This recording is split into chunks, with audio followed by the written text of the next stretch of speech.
Oi, eu sou a Thaís. Eu sou a Sil. Eu sou o Pena e esse é o Spill the Beans.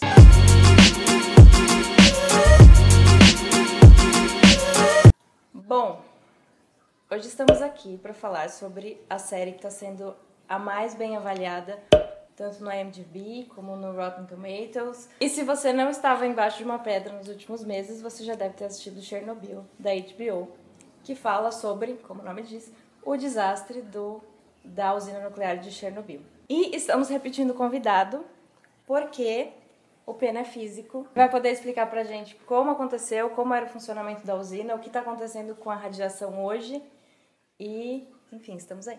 Estamos aí.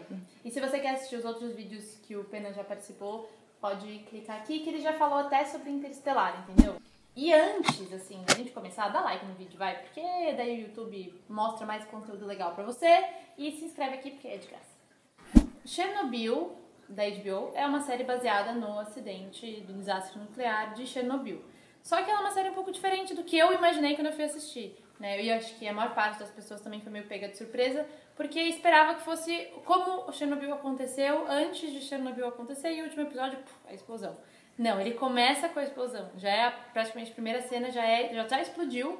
E aí é como que as pessoas lidaram com isso, quais foram os efeitos disso e tal. Acho que foi isso que pegou a galera um pouquinho de surpresa, né? Foi que me falou que a explosão ia ser no último episódio, porque pra mim não fez sentido. Eu falei. Não fazia sentido. Então, eu falei isso porque eu não tinha assistido a série ainda, quando os episódios saíram, e vi muita gente comentando quando terminou. Ah, então foi assim que explodiu. Aí eu pensei, então vou mostrar a explosão no final. Sim. E quando eu fui assistir, eu falei, começa com a explosão. Que eu achei genial, porque se você quer prender a atenção, se você quer, né, você tá fazendo uma série sobre isso e você já começa com o negócio explodindo, você fica atento. E aí você vai mostrando todos os efeitos da radiação, todos os problemas. Mas a graça foi eles terem descoberto como explodiu no final. Sim. Então eles vão recontando, eles vão remontando. Isso é muito legal. Isso é muito... E também, tipo, você começa, no primeiro episódio você já tem o suicídio, então daí você fica com aquele negócio, por que ele se suicidou? O que aconteceu? Se suicidou. Se sucedeu. Por que ele se suicidou? O que aconteceu? Que sabe? Tipo, aí cria essa tensão gigantesca, eu acho. Porque, mano, aí você fala, caralho, e agora? E agora? De onde que veio isso? É muito maior do que eu consigo imaginar, sabe? E realmente era, né? Mas eu acho que quando você ouve falar da série, você pensa, então, nossa, estão fazendo um super negócio. Mas realmente tinha o que falar sobre. Tinha, né? Você fala, pô, já sei o final da história, explode. Então como é que a gente cria uma história? Então não tem spoiler. Então como é que a gente cria uma história em cima de um negócio que todo mundo já sabe o que aconteceu?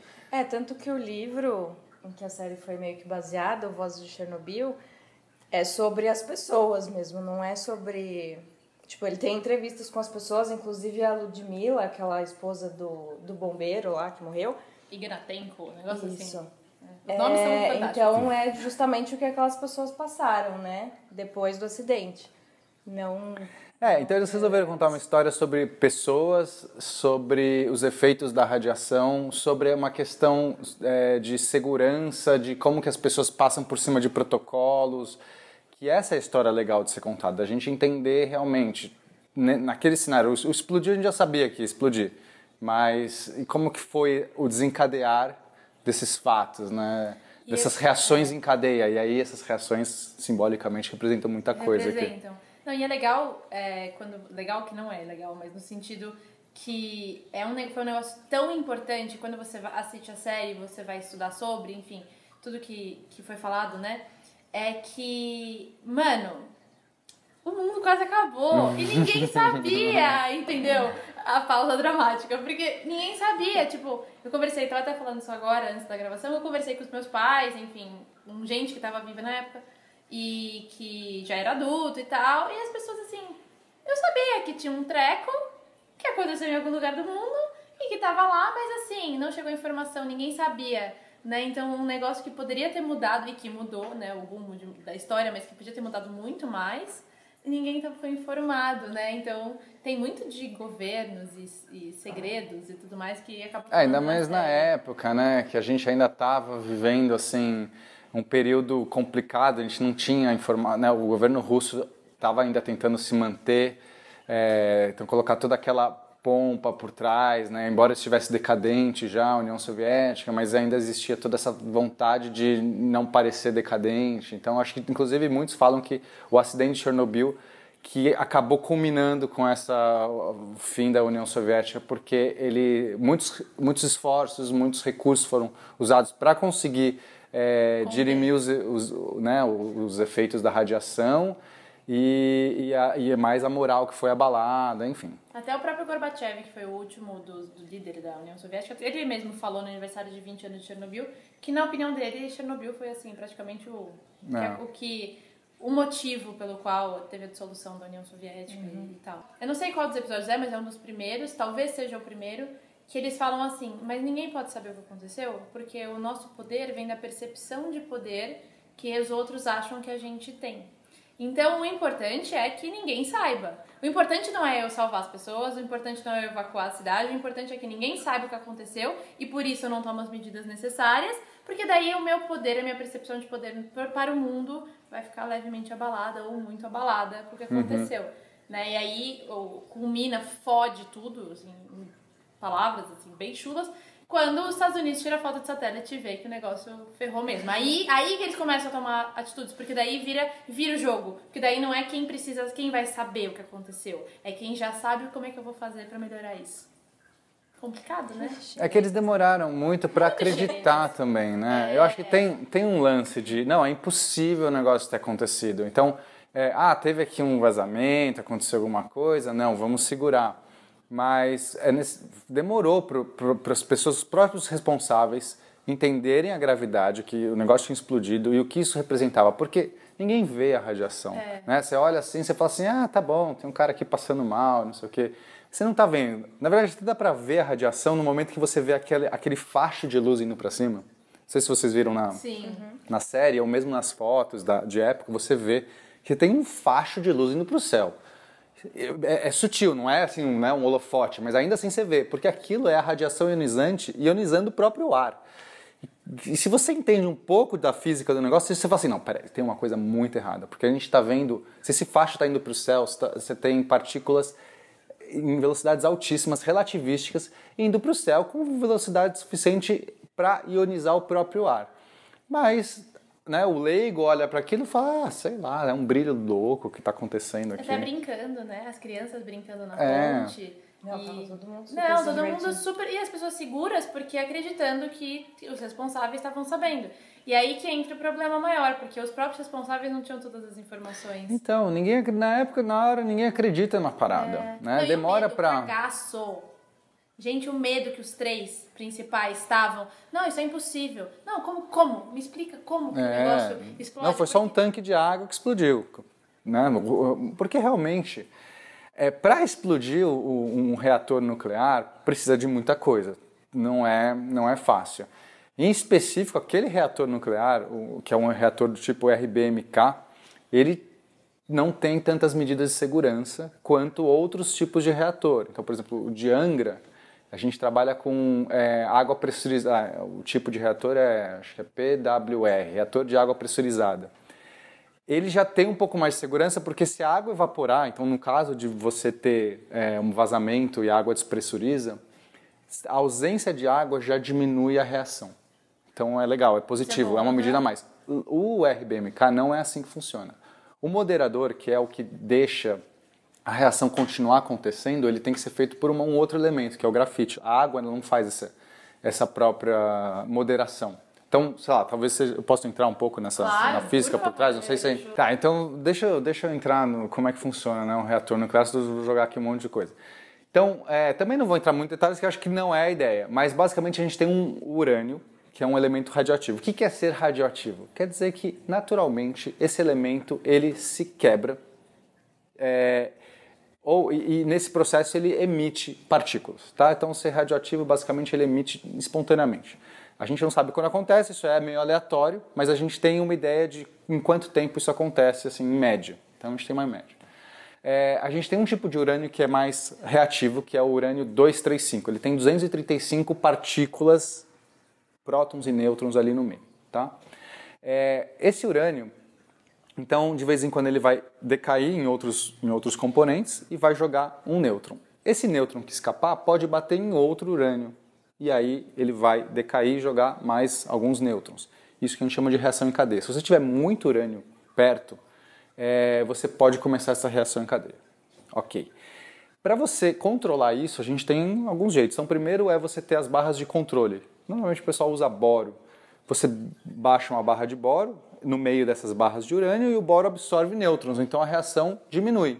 Se você tem um monte de nêutrons voando e batendo em outros e continuando, você põe as barras, elas absorvem, tranquilo, a reação diminui. Então eles têm, né, nos reatores essas barras de boro que eles falam, que eles tentam baixar. Né? Tem uma hora que eu falo assim, vou apertar o botão de emergência, baixa as barras de boro, em princípio para parar a reação. Só que tem um outro problema, essas barras, a parte de cima é boro, a parte de baixo é grafite. Por que grafite?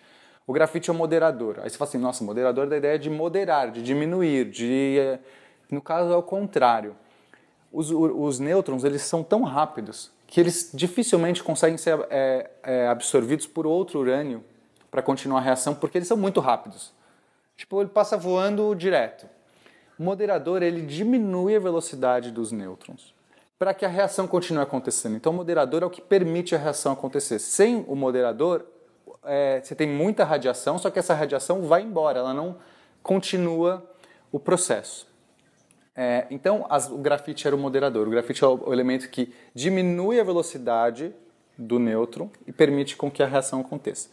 Então, você tem as barras, as pontas são de grafite, a parte de cima é de boro. Então, se você quiser diminuir a reação, você abaixa essa barra. Então, o grafite sai dentre as barras de urânio, o grafite sai e entra o boro. Tá? Aí, no caso de Chernobyl, um dos problemas é que eles já estavam operando numa situação muito errada, porque eles trabalharam abaixo da potência máxima por várias horas. Com isso, liberou muito xenônio, que é um subproduto, e esse xenônio ele funciona como um absorvedor.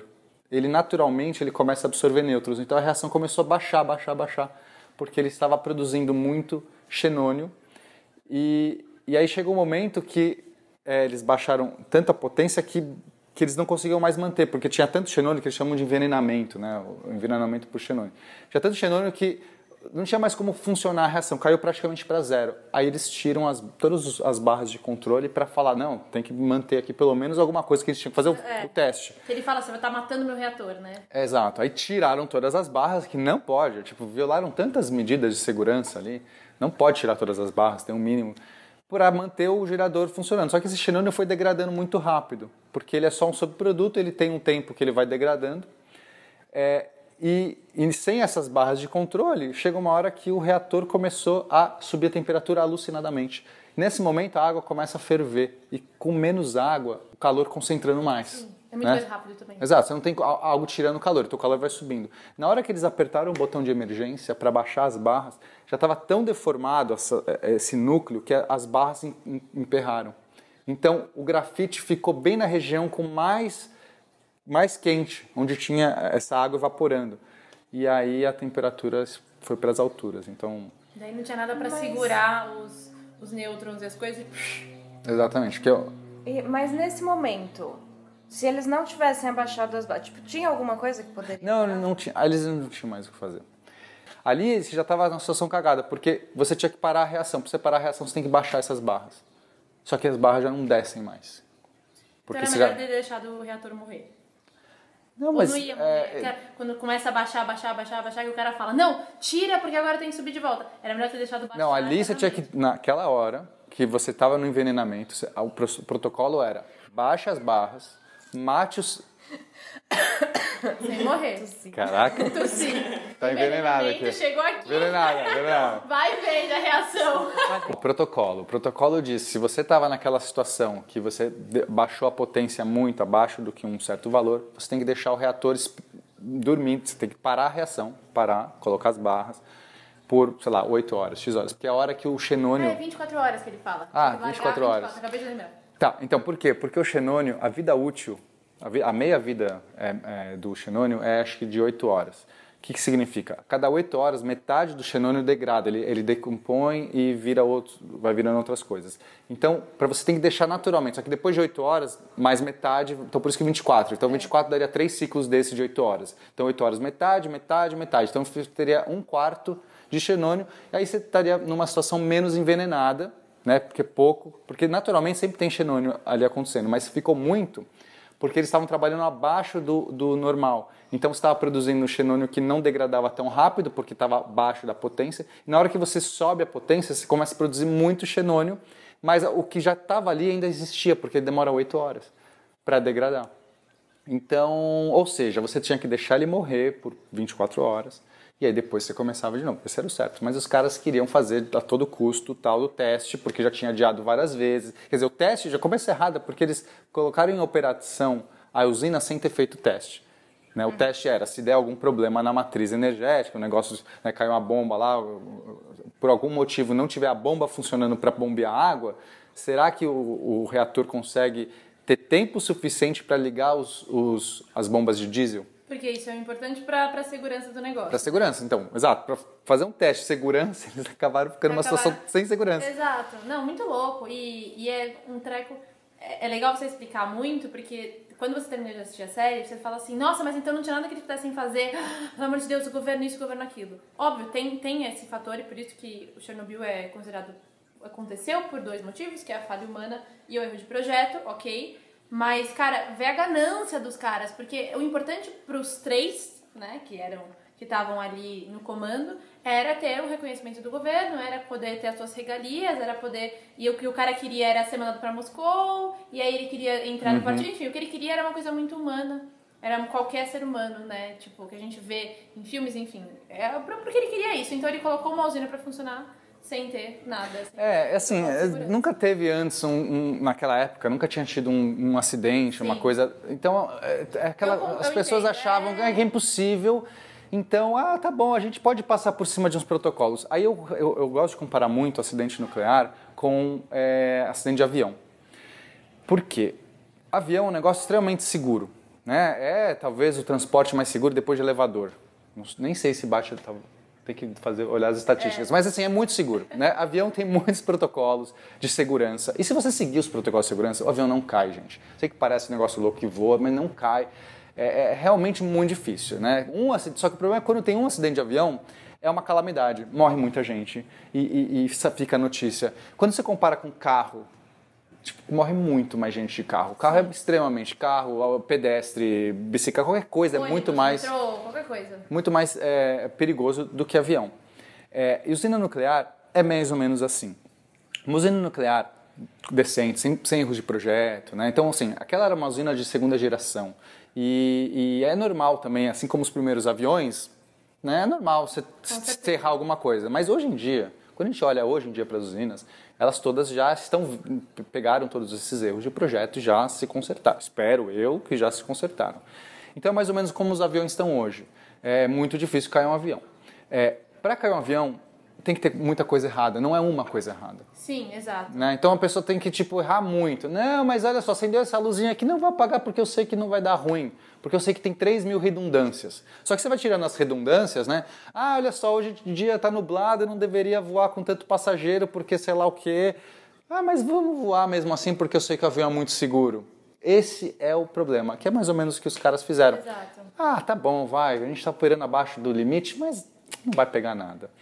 Aí que mora o negócio errado. Então, assim, protocolo para coisas muito perigosas como uma usina nuclear, você não pode. Abaixou aqui, tem que deixar 24 horas, deixa 24 horas.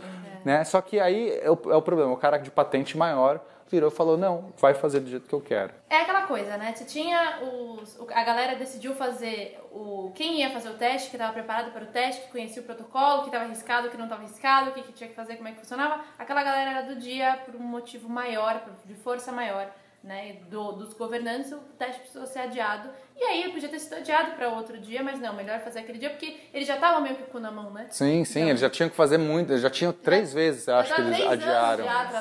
Um negócio assim, já tinha 3 vezes. Eles tentaram várias vezes fazer o teste, acho que por 3 anos. Tem um 3 no meio, se é 3 anos, não tô sabendo, mas é um 3. Sim. Eles tentaram e não conseguiram. Então eu tava com o cu na mão, o cara falou, então eu vou dormir, daí eu volto, e eu que sei.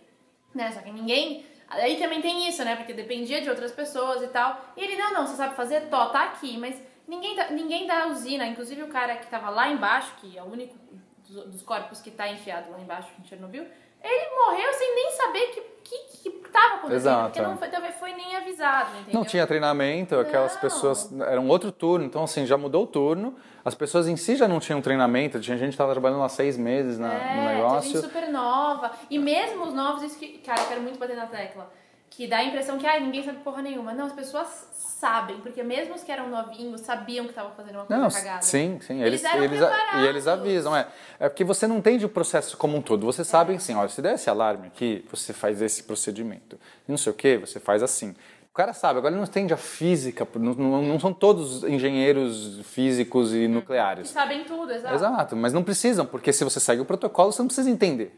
Segue o protocolo, cara. A gente estudou aquilo pra você. Exato, só que aí o cara lá de patente maior, que entendia um pouco mais do processo, mas que talvez não entendesse o suficiente e subestimou, o problema é subestimar muitas coisas, foi lá e, não, faz assim. Eu assino, quer dizer, não assino nada, né? Mas eu a garanto. Vai que eu garanto. Been chilling under the tree for some time now, baby, but I'm good. Got that soul by the bucket. I know you love when I chop beats like they would. And I've been down for the music, for the money and the fame.